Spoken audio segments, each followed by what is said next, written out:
These are the warm-ups for day 73, and it's the warm-ups for Tuesday.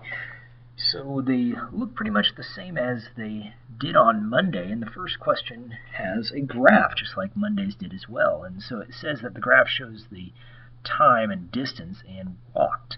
At this rate, how long would it take her to walk 20 miles? And that's what we're trying to find. Well, it gives us a point on this graph. So this graph here, this line, represents her rate of walking. And it says 8:12. So the first number represents the value on the x-axis. So that means 8 hours. And then the 12 represents the number on the y-axis, and that represents 12 miles. So it means that she walks in 8 hours 12 miles. Well, here they want to know how long, so that's time, so we don't know the distance, or don't know that time. How long is it going to take her to walk 20 miles? And so we go ahead and set up the ratio this way, and notice how I have consistent ratios. I've got hours to miles, and that's what we need when we are solving these proportions. So I can go ahead and reduce this fraction. I can divide both the top and the bottom numbers by 4, and that'll give me 2 over 3. And now I can go ahead and cross multiply. So 2 times 20 gives me 40, and then 3 times x is just 3x. And so from that point I can go ahead and divide by 3, and it doesn't quite go in there evenly, but that's okay. Go ahead and do the division. 3 goes into 4 one time, and we have 1 left over. It goes into 10 3 times with 1 left over. So what I have here is 13 1/3 hours.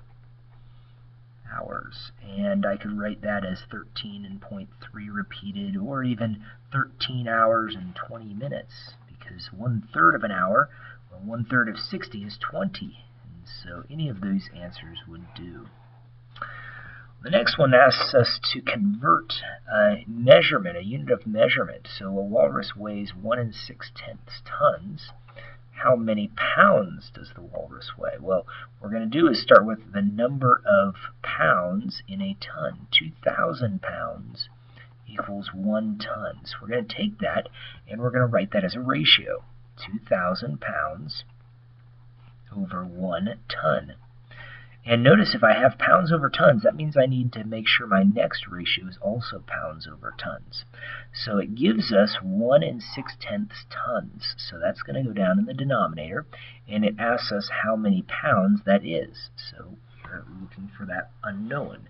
So we're ready to go ahead and cross multiply. 1 6/10 times by 2,000, and that will equal 1x. Multiply 1 times x, that's what we get.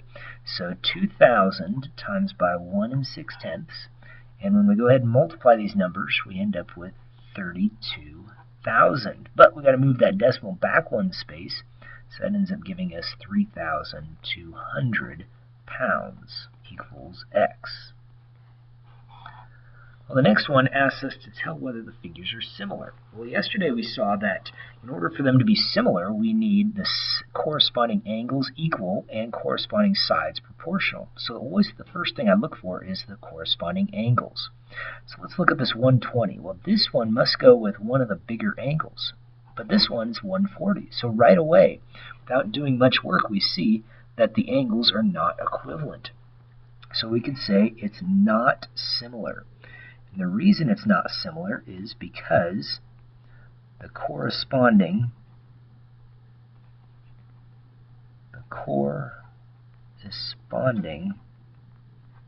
angles are not, and that's the key, are not equivalent.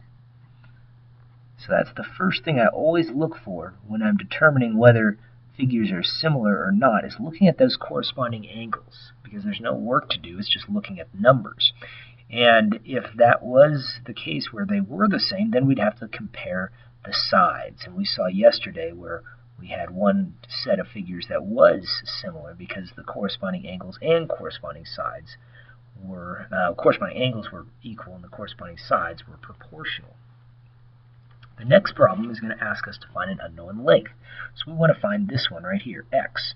Well, x is in between D and F. So we look at D and F here to find out the corresponding sides. So DF is the first and last letter that represents the triangle. So the first and last letter must also be equivalent to DF. So AC are the first and last ones. So 28 is the one that corresponds to X. So X over 28. So you can't just look at the figures and figure it out. You need to look at the letters that represent the points of each of these vertices. And if X is to 28, then I'm going to use 15 here. Now, 15 is between D and E. So D and E are the first two. So the first two here are A and B. So A and B is right here. So 15 is to 20.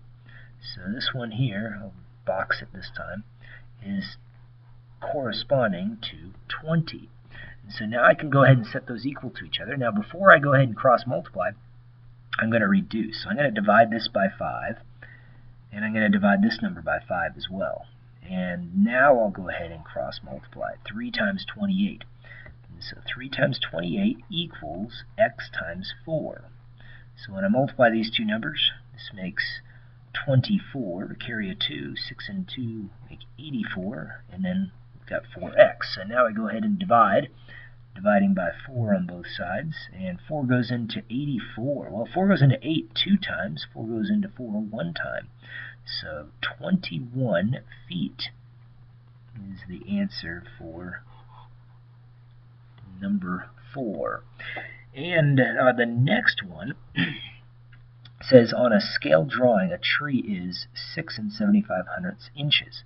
The scale factor is 1 to 20. So let's go ahead and write that down, 1 to 20. Now remember, the model is on top, and the actual is on the bottom. And so what we're going to end up doing is writing another ratio of model to actual. And the model is 6 75/100. And the actual, well, that's what we don't know. So now we can go ahead and cross multiply. So we have X times 1. And then on this one, we have 20 times 6 75/100. And so we go ahead and multiply these numbers, and then off to the side, we go ahead and do that.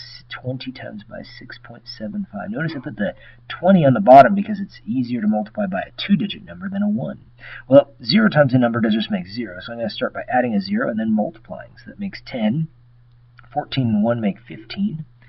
And 2 and 6 make 12, plus 1 makes 13. So I move the decimal 2 spaces.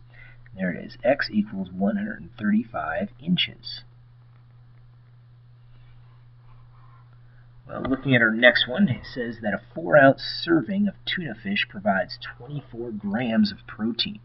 So 4 ounces is to 24 grams. And on the next one, it says how many grams. We don't know the number of grams. So notice that grams is on the bottom, so I'm going to put X grams there of protein are in 10 ounces of tuna fish. So 10 OZ. So we're ready to cross multiply, but before I do that, I'm going to reduce. I'm going to take out a common factor of 4 here, since 4 goes into both numbers.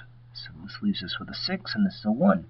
So now we're ready to cross multiply, so we'll go ahead and multiply the 10 and the 6 here. So 6 times by 10. And then on this side, we have 1 times by x. And so x equals 60. So 60 grams is our answer. Well, those are problems that you saw in the warm-ups, and we'll see another set of 6 tomorrow and Thursday.